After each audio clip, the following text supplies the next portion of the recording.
Bonjour et bienvenue dans Prière Inspirée. Je suis heureux de vous retrouver avec notre invité pour la deuxième journée, Yanis Gauthier. On est heureux de l'avoir parmi nous. Merci pour ton ministère vraiment. Et je vous encourage à découvrir le ministère de Yanis. C'est un ministère que j'aime particulièrement, un ministère qui a beaucoup d'impact, entre autres, parmi les prisonniers, dans les prisons un peu partout dans le monde. Et si vous avez un cœur pour les prisonniers, vous aussi, vous pouvez rentrer en contact avec Yanis, ce serait super, ou peut-être simplement vous procurer ses livres et ses ouvrages et découvrir son ministère et comment il agit. Je crois que Dieu appelle certaines personnes dans ce ministère et ce service auprès des prisonniers. Rappelez-vous que Jésus nous a dit de nous souvenir des prisonniers et nous voulons nous souvenir de ceux qui souffrent en ce moment et ceux qui passent par des temps difficiles, des temps de désert dans les prisons, mais nous croyons que même au sein de la prison, le Seigneur peut envoyer des rivières, envoyer une paix et sa présence, et que le Seigneur peut ouvrir les portes. Et aujourd'hui, on va parler de cette prière qui ouvre les portes, la foi qui ouvre les portes. Et je vais partager avec vous un témoignage de Evelyne qui nous écrit de Paris. Elle dit qu'elle a connu l'émission Prière Inspirée en septembre 2019 et le site internet aussi et la chaîne EMCI TV par l'intermédiaire d'une sœur en Christ qui lui partageait constamment des expériences qu'elle faisait à travers la prière. Elle dit « J'ai donc commencé à me connecter le matin, puis certains soirs, je cherchais la solution à des maladies dont je souffrais depuis des années, entre autres le trouble du sommeil. Je faisais des apnées de sommeil qui se sont aggravées depuis l'année 2019, 39 arrêts respiratoires par heure depuis quelques mois, des oppressions la nuit dans mon sommeil. » Elle dit « Voilà, Marie de nuit, je me réveillais tout en sueur, j'invoquais le nom du Seigneur Jésus et ça partait. Puis certaines nuits, le phénomène se produisait 2 fois de suite. Je ne savais plus comment prier pour m'en débarrasser. Le phénomène s'est produit encore et encore. Alors j'ai suivi des années durant des prières de délivrance, mais ça partait, ça revenait, que je sois chez moi en vacances ou ailleurs, et je doutais de l'exaucement de mes prières. Puis une nuit de novembre 2019, assise dans mon lit, je regardais sur YouTube la vidéo de Prière Inspirée sur la guérison la guérison des 150 maladies. Et pendant que Jérémie le recommandait, je m'associais à la prière les yeux fermés. À un moment, il priait contre les esprits d'oppression. Le Seigneur m'a donné une vision qui a duré à peine une fraction de seconde.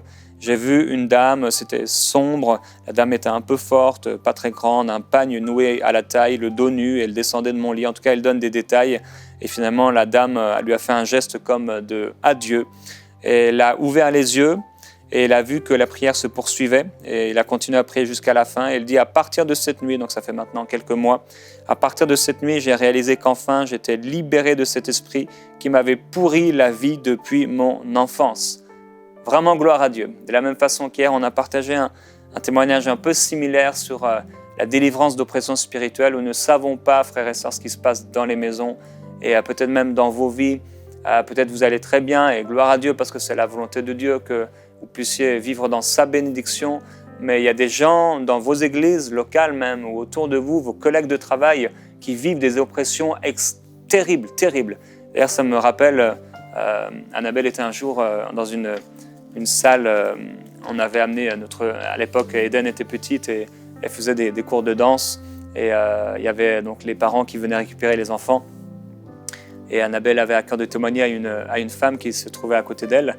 Et elle disait, elle pensait, c'est souvent assez entre guillemets drôle ou bizarre peut-être, ça peut paraître bizarre pour les gens de partager ce Christ, parce que pour eux c'est spirituel et tout, mais elle a partagé l'évangile. Et finalement, cette femme avait vécu une expérience spirituelle où elle était presque en train de mourir sur un lit d'hôpital. Et cette femme a eu une vision spirituelle, elle s'est vue dans une forêt.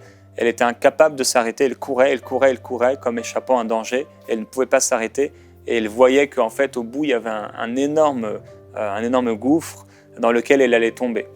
Et elle avait vécu quelque chose de spirituel, de très très fort. Et il y a des gens qui souffrent énormément, qui vivent des choses même spirituelles. Et on a vraiment cet appel et ce mandat de pouvoir les libérer, de pouvoir leur partager Christ, et de pouvoir faire sortir les prisonniers de leur cachot.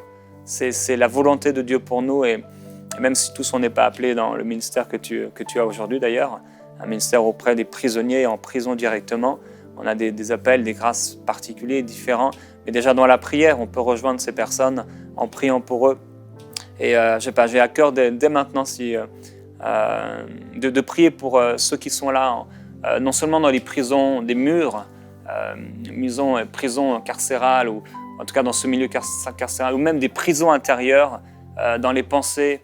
Je crois que le Seigneur est le Dieu de la délivrance. Et peut-être, Yanis, est-ce que tu pourrais prier pour ces personnes qui passent par là? Nous entendons ta parole et nous savons que tu es celui qui fait exploser les murs, exploser les portes, et que tu te révèles à celui même qui ne te connaît pas, celui qui est enfermé dans une prison, quelle qu'elle soit d'ordre spirituel ou physique, Seigneur. Tu es celui qui apporte la vie là où il n'y a plus rien. Alors je veux te confier, Seigneur, chaque situation, chaque personne qui nous regarde en ce jour. Et je te demande de venir, d'ouvrir la porte et de libérer ta parole, de libérer la vie dans leur vie, dans le nom de Jésus. Amen. Amen. Gloire à Dieu. Nous croyons que le Dieu est le Dieu de paix. Le Dieu de paix, il apporte la paix, une paix forte, une paix sûre. Jésus a dit, venez à moi, vous tous qui êtes fatigués et chargés, et je vous donnerai du repos. C'est une promesse qui est sûre et certaine. Il aurait pu nous le dire, on aurait pu le voir face à face en étant avec lui à ce moment-là, mais nous avons sa parole. C'est comme s'il nous le disait encore. Venez à moi, vous tous qui êtes fatigués et chargés, je vous donnerai du repos. C'est une promesse, mon frère, ma soeur, mon ami, c'est une promesse pour vous. Il va vous donner du repos. Si vous êtes chargés, si vous êtes fatigués dans vos pensées, si vous êtes oppressés, il y a un repos, il est surnaturel. Il vient de Dieu, ce n'est pas quelque chose qu'on peut construire, qu'on peut faire par nous-mêmes. Ces choses-là ne durent pas très longtemps. Mais quand ça vient de lui, ça reste. Il dit, je vous donne une paix, pas comme le monde donne. Moi, je vous donne une paix qui va demeurer en vous. Je suis avec vous jusqu'à la fin des jours. Et nous voulons proclamer cette paix sur vous, frères et sœurs. Nous vous encourageons à délaisser vos fardeaux au pied de la croix, à Jésus-Christ, dans une foi pleine, entière, dans une confiance en Dieu simplement. On vous bénit vraiment. Alors, aujourd'hui, on va parler de la prière et de cette clé qui ouvre les portes. C'est vrai ce que tu dis, parce qu'il y a tellement besoin des fois d'avoir un toucher de Dieu dans notre vie. Quand on est chargé, quand on est fatigué, quand on est abîmé, quand on est méprisé, quand on est réduit à très peu de choses. Comment avoir envie encore d'y croire, de prier, d'invoquer le Seigneur? Je me souviens d'une femme qui, elle, avait besoin de voir la porte de l'Évangile s'ouvrir dans sa maison. Elle voulait vraiment que Dieu touche son mari, que Dieu touche ses enfants. Et c'était une femme de prière et elle vivait vraiment une situation compliquée. Dans le sens où son mari ne lui interdisait pas de venir à l'église. Mais par contre, elle ne pouvait pas louer le Seigneur dans sa maison. Elle ne pouvait pas lire sa Bible à la maison. Elle ne pouvait pas témoigner à ses collègues de travail et même pas à ses enfants. En fait, le mari avait réussi même à soulever les enfants contre la maman. Et le mari, c'était un blasphémateur de première, dans le sens où il se faisait un plaisir de venir chercher sa femme devant l'église et il mettait sa musique à fond. Et ce n'était pas de la louange qu'il envoyait avec les baffes, c'était vraiment, vraiment... Cette femme montait dans sa voiture et parfois elle pleurait. Mon mari m'attend, mais Marie m'attend avec des musiques qui sont des musiques païennes, des musiques avec des mots très durs qui la discréditent, qui jettent l'opprobre sur elle. Et je voyais cette femme, vraiment, des fois on a envie de parler, mais on ne parle pas. Mais je voyais que cette femme, elle était toujours dévouée, consacrée. Elle se tenait dans la présence de Dieu. Quand il y avait des jeûnes et prières, elle était là, fidèle, mais elle ne lâchait pas la main de Dieu. Et Jérémie, il y avait un combat, il y avait une lassitude, il y avait une fatigue, mais je n'ai jamais entendu cette femme se plaindre de son mari ou de ses enfants. Par contre, je l'ai entendue parler à Dieu. Ah oui. Et quand c'était le temps de prière, elle était là, elle invoquait le Seigneur. Seigneur, fais quelque chose pour moi. Viens toucher le cœur de mon mari, viens toucher le cœur de mes enfants. Amène un réveil au sein de mon foyer. Et comme tu le dis, Dieu ne nous éprouve pas au-delà de nos propres forces. Et on parle de prière, on l'a vu hier, la prière du juste, elle est puissante, elle est efficace. Et Dieu a entendu les prières de cette femme. Aujourd'hui, à la maison, la seule musique qui passe, c'est de la louange. Son mari est converti, ses enfants sont impactés par l'évangile et c'est une femme épanouie. Extraordinaire. Waouh, Dieu a ouvert une porte. Alors, il y a une parole dans Apocalypse 3, verset 8. « Voici, parce que tu as peu de puissance et que tu as gardé ma parole et que tu n'as pas renié mon nom, j'ai mis devant toi une porte ouverte que personne ne peut fermer. » Une porte, un accès, un passage, un chemin, une percée, une ouverture que Dieu a mis devant nous. Mais attention, la porte que Dieu ouvre, ce n'est pas forcément la plus grande, mais par contre, c'est la porte divine que personne, et encore moins l'ennemi, ne saurait fermer. Il y a des gens qui ont des besoins. Moi, quand je suis sorti de prison, on en parlait un petit peu, j'avais un besoin au niveau de professionnel. J'avais 4 enfants à charge, dont un bébé qui venait de naître, pas de travail, pas de diplôme. Je devais des milliers d'euros à la justice et comment je vais faire? Quand on sort de prison, il y a tout un tas de choses qui viennent dans ta pensée. Pourquoi ne pas faire machine arrière? Tu gagnais de l'argent, tu sais comment faire de l'argent, mais ça, c'est pas le bon chemin, c'est pas la bonne porte. Pourtant, elle est là, elle est grande, elle est ouverte. C'est la porte de la facilité qui peut répondre instantanément à mes besoins financiers. Parce que c'était vraiment, mais alors vraiment, la vraie galère. J'avais en tout et pour tout 200 € d'allocation de réinsertion. Et ça, c'était pour toute la famille. Il y avait le loyer, il y avait tout. Tous les jours, j'allais chercher du boulot. Et tous les jours, j'essuyais des refus. Vous n'avez pas de diplôme. Qu'est-ce que vous savez? C'est quoi vos compétences? Rien. Et puis un jour, ma femme me disait toujours, t'inquiète, je prie pour toi. Dieu va ouvrir une porte. Et, bon, ok. Et je vais à la NPE, je tombe sur une annonce. Mais vraiment, cette annonce, elle me rebute, quoi. Parce que c'était pour faire la vaisselle dans un hôpital. Il n'y a pas de sous-métier, Jérémy, on le sait. Mais la vaisselle... J'y vais à reculons, quoi. C'est une petite porte, hein, j'y vais à reculons. Et ok, je fais un entretien d'embauche. Bon, il me dit, bon, de toute façon, on ne demande pas vraiment de compétences pour ce job. Voilà, vous savez mettre des assiettes dans un lave-vaisselle, vous savez laver des casseroles. 15 jours, on vous prend. C'est vraiment temporaire, c'est pour les vacances. Ok.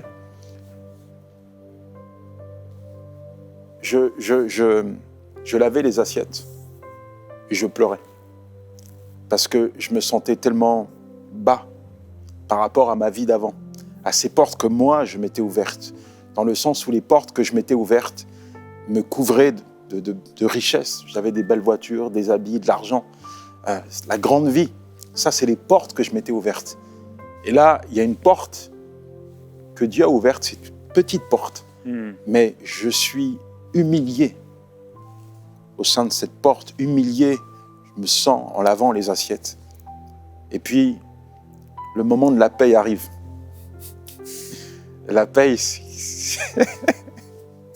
c'est le minimum du minimum. Quand j'ai cette paye dans ma main, j'éprouve, je sais pas, une fierté, une satisfaction. J'ai travaillé pour gagner cette paye. Quand j'achète des bonbons à mes enfants, je suis fier de ça. Je dis, voilà, papa a travaillé pour vous acheter vos bonbons. Et du coup, ça m'a boosté, quoi. Et j'ai commencé à faire le travail que Dieu me demandait de faire dans cet hôpital. Et au bout d'un moment, j'ai été embauché en CDI, je suis passé au bloc opératoire. Et puis, j'ai toujours continué comme ça à entretenir cette porte que Dieu avait ouverte. Et j'ai fini responsable de 15 personnes, participant aux réunions de la direction. Et puis, à un moment donné, j'ai dit au directeur, je dois partir parce que Dieu m'ouvre une autre porte. Il me dit, vous savez, ici, vous êtes bien, etc. Votre choix, vous allez le regretter parce que, on vous a mis à l'aise, quoi. Mais il y a une chose que je n'ai jamais regrettée, c'est d'avoir obéi à Dieu. Amen. Jamais regretté d'avoir obéi à Dieu. Les portes que Dieu nous ouvre, c'est pas forcément les plus grandes, mais ce sont les plus belles. Elles sont divines. Et derrière une porte, il y a toujours un accès, il y a toujours une promotion divine. Et peut-être qu'aujourd'hui, vous avez besoin que Dieu ouvre une porte. Vous êtes là, vous êtes en train de frapper à de multiples portes. Je sais pas, peut-être c'est dans un ordre professionnel, académique, financier, je sais pas, vous avez un business à développer. Je connais pas votre vie, mais vous frappez, vous vous fatiguez à frapper des portes, à des portes qui ne s'ouvrent pas. Et pourquoi vous ne vous posez pas la bonne question? Est-ce que vraiment Dieu souhaite que je pénètre cette porte? Si cette porte est fermée devant vous, n'essayez pas de l'enfoncer. N'essayez pas de la forcer. Ce n'est pas la peine d'aller prendre un pied de biche pour casser cette porte, pour briser les verrous. Prenez du temps dans la prière. Il est important pour vous de comprendre et d'accepter la volonté de Dieu. Comme le Seigneur qui dit, Seigneur, que ta volonté soit faite. Il dit au Père, cette coupe, je n'ai pas envie de la boire, mais que ton nom soit glorifié dans ma vie. Si cette coupe, je dois la boire pour toi, alors je vais la boire. Et aujourd'hui, il faut, premier abord, accepter la volonté de Dieu. Laissez Dieu vous conduire. Ses chemins, ses voies sont parfaites. Vous n'allez pas vous perdre. Lorsque Dieu vous conduit dans une direction, ce n'est pas forcément un autoroute 4 étoiles, mais le chemin divin, le chemin de Dieu, il est sûr, il est certain et il vous mène à la bonne destination. Il y a tellement de personnes qui se sont perdues parce qu'ils ont forcé les portes, ils sont rentrés sur des chemins qui les ont menés au plus bas. Et ça, c'est terrible. Dieu veut vous bénir, il veut faire de vous la tête, non la queue, les premiers, non les derniers. Dieu ne veut pas vous conduire en bas au travers des portes qu'il va vous ouvrir, il veut vous conduire en haut. Alors acceptez sa volonté. C'est tellement beau de voir que parfois il y a des portes que Dieu ouvre, on se dit non, c'est pas Dieu qui l'a ouvert, mais si, c'est Dieu. Parce que Dieu sait exactement ce qu'il veut faire avec nous. Dieu sait pourquoi il nous a équipés, quel appel il a placé sur notre vie. Moi, je me souviens, quand j'ai commencé à vouloir servir le Seigneur, je me suis inscrit à un collège biblique. Et encore une fois, je me dis, Seigneur, tu m'appelles à te servir et je vais me former, c'est normal. On me renvoie ma candidature, refus. Pourquoi? Il faut un baccalauréat, monsieur. Moi, j'avais un bac à sable, je n'ai pas de diplôme. J'étais déçu, mais Seigneur, tellement frustré. Je dis, Seigneur, tu veux que je te serve? On me refuse au collège biblique. Mais Dieu me fait comprendre, c'est moi qui t'ai appelé, c'est moi qui vais te former. Alors je prends du temps dans la présence de Dieu, je prends du temps à lire la parole de Dieu, je me forme. Et tu sais quoi? Ça, c'est l'humour de Dieu. Des années plus tard, le même collège biblique m'envoie une invitation afin de former tous les enseignants à l'évangélisation dans les banlieues. Et là, je me dis, waouh, Seigneur, c'est le chemin de Dieu. Je ne sais pas comment toi, tu es arrivé là, Jérémie, mais tu sais que les portes que Dieu ouvre, elles sont belles, elles sont grandes, elles te mènent vraiment dans la volonté de Dieu. Et c'est ça le plus important. C'est ça le plus important. Quand Dieu dit à Salomon, demande-moi ce que tu veux, je te le donnerai. Salomon, il ne demande pas des richesses, il ne demande pas des portes à droite et à gauche. Non, il dit, donne-moi la sagesse pour enseigner, pour guider ton peuple. Là encore, on voit que Salomon cherche avant tout à mettre Dieu en avant. Et Dieu lui dit, mais puisque tu m'as demandé ça, je vais tout te donner, je vais te couvrir de richesses. Cherchez premièrement le royaume et la justice de Dieu et tout le reste vous sera donné par-dessus. Amen. Tout le reste. Il y a tellement de gens, tu sais, ils perdent leur temps parce qu'ils ne voient pas la porte que Dieu a ouverte. Ils veulent des grandes portes. Tu sais, on est dans une société où finalement on cultive l'excellence. On arrive même à mépriser les petites portes que Dieu nous ouvre. On ne veut pas y rentrer. Oh non, ça, c'est pas la peine. Mais non, il n'y a pas de petite porte. Quand elle vient de Dieu, il faut entrer dans la porte et puis tu vas voir la gloire de Dieu se manifester. Dieu te prend d'en bas pour te conduire en haut. Demandez simplement au Seigneur de vous guider, de vous accompagner, de vous donner de la clarté, du discernement afin que vous puissiez réaliser avant toute chose sa volonté. Sa volonté est une bénédiction pour vous. Entrer dans les plans et les projets de Dieu sera synonyme d'épanouissement dans chaque aspect de votre vie. Pour cette sœur que j'ai citée, eh bien c'était la porte de l'évangile dans sa maison. Peut-être pour vous, c'est la même situation. La porte du cœur de votre mari est fermée, la porte du cœur de vos enfants est verrouillée. Ils ne sont pas réceptifs à l'évangile. J'aimerais vous dire, renouvelez vos forces dans la parole de Dieu et soyez à l'écoute de l'Esprit de Dieu. Je suis sûr que Dieu ouvrira la porte. Il vous donnera l'opportunité afin d'avoir un impact riche, profond dans le cœur de votre mari, dans le cœur de vos enfants. Que ce soit peut-être dans le domaine professionnel ou académique. Ne vous laissez pas enfermer à cause de ces portes qui sont verrouillées autour de vous. Ne vous découragez pas. Je vous assure que Dieu ne vous a pas placé sur la terre comme des spectateurs. Dieu cherche des acteurs et vous êtes des acteurs du royaume de Dieu. Et ce que Dieu a commencé pour vous, il va l'achever. Faites-lui confiance et laissez-le vous guider. Même les apôtres ont eu parfois des portes qui étaient fermées devant eux. L'apôtre Paul lui-même, avec Timothée, ils ont voulu se rendre en Asie et la Bible dit que l'Esprit de Jésus ne leur permit pas. Ils ont voulu ensuite aller à Bithynie et là encore, le Saint-Esprit disait non. Parfois, la porte fermée, c'est Dieu. Et si Dieu se met devant vous, vous ne pourrez pas passer, c'est impossible. Et après avoir obéi à Dieu une fois, l'apôtre a eu une vision, un Macédonien qui avait besoin de lui. On a vu hier qu'il y a des prisonniers qui sont là, ils lèvent la main vers le Seigneur, ils crient à Dieu. Et ces gens ont besoin de nous. Et parfois, quand Dieu dit non pour une porte, non pour une autre, c'est qu'il y a quelque chose de plus pour nous. Il y a quelque chose de plus pour ces gens qui ont besoin de nous. Et c'est important de ne pas, comme Yanis le disait vraiment avec vérité, de ne pas forcer les portes là où Dieu n'est pas. C'est vrai, le chemin est resserré, il est étroit. J'avais également une pensée avant qu'on puisse prier par rapport dans les relations amoureuses. Parfois, j'ai vu plusieurs fois des hommes ou des femmes qui veulent se marier ou se fiancer avec quelqu'un et ils forcent. Des fois, ils sont convaincus que cette personne va se marier ou elle ou lui et des fois, ce n'est pas Dieu. Des fois, oui, Dieu met en nous une conviction, mais des fois, c'est simplement une pensée qui est dans notre tête et dans ce cas-là, c'est important de pouvoir la délaisser parce que si ce n'est pas Dieu, ça ne va pas marcher. Si ce n'est pas Dieu et qu'on force, ça peut marcher apparemment, mais on va le regretter. Alors, je prie vraiment pour le discernement dans nos vies. Et on va commencer peut-être à prier par rapport à ça. Et pour ce thème en particulier, comme tu le disais, la sagesse. Ce que tu dis, sans te couper, je sens vraiment qu'il y a des gens qui pleurent parce que Dieu a fermé une porte. Il y a des gens qui pleurent parce qu'ils ont eu un refus au niveau d'une promotion professionnelle, académique. Ils ont eu un échec sentimental, ils se sont engagés, ils ont livré leur cœur et puis, bam, il y a comme un blocage. Tu pleures sur un fait, alors que parfois, il suffit juste de comprendre la volonté de Dieu pour que tu réalises que Dieu te donnera toujours le meilleur. Toujours. Dieu n'est pas là pour t'appauvrir, il est là pour t'enrichir. La bénédiction de Dieu, elle enrichit une vie.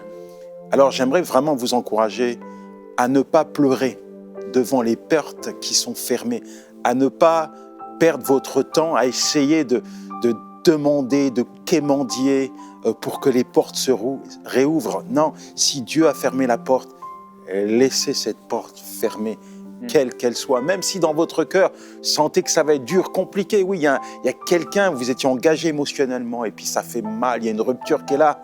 Dieu a fermé la porte. N'allez pas essayer de l'ouvrir. Amen. Acceptez la volonté de Dieu. Amen. Ouais, il faut l'accepter. Souvent dans les relations, ce serait le thème d'une autre émission, mais les choses se font dans la simplicité. Souvent, c'est simple et ça devient naturel. Et c'est souvent là justement qu'on trouve la volonté de Dieu. Père, je prie par rapport à tout ce qui a été partagé. On a besoin de cette sagesse, on a besoin de ce discernement. Et je veux prier pour tous mes frères et mes sœurs qui aujourd'hui se sentent tellement interpellés par le Saint-Esprit, par ta parole, parce qu'ils sont en train de forcer des portes et parce qu'en fait, au fond d'eux, ils ne savent pas quelle est ta volonté. Je prie que leurs yeux puissent s'ouvrir, que par ta parole, la méditation et la prière, ils puissent connaître, parce que tu as dit qu'on pourrait connaître ta volonté. Tu as dit que le Saint-Esprit nous conduirait dans toute la vérité et qu'il nous montrerait les choses à venir. C'est pourquoi, Père, je veux parler cette parole sur tous mes bien-aimés. Ceux qui se confient en toi, ils trouvent dans leur cœur des chemins tout tracés. Alors Père, je prie que mes bien-aimés puissent trouver dans leur cœur des chemins tout tracés et qu'ils puissent abandonner, Seigneur, tout ce qui est d'eux pour te laisser, pour laisser ta volonté prendre le dessus sur leur volonté. Oui, nous voulons dire, comme tu l'as dit, Seigneur Jésus, non pas notre volonté, mais ta volonté. Seigneur, on avait peut-être envie d'aller par cette porte, on avait peut-être envie d'aller dans ce pays, on avait peut-être envie de faire ce travail, on avait peut-être envie d'entrer dans cette relation, on avait peut-être envie de cette promotion, mais Seigneur, si ce n'est pas ta volonté, on ne veut pas. On est prêt à accepter.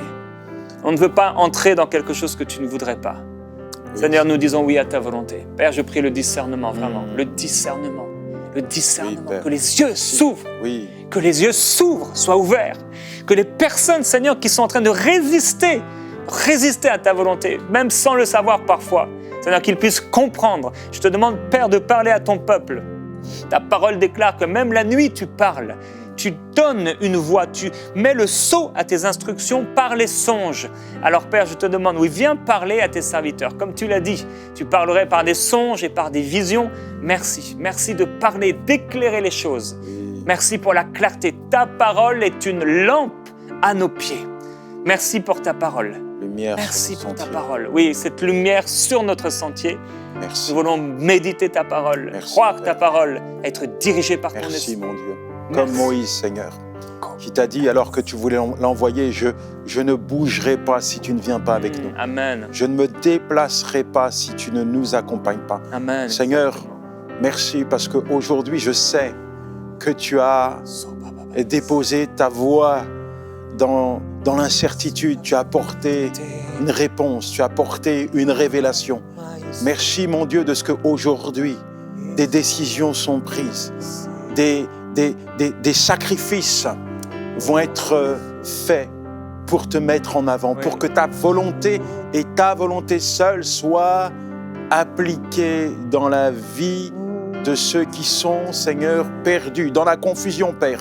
Merci parce que tu viens, tu éclaires l'intelligence, tu rends les choses limpides.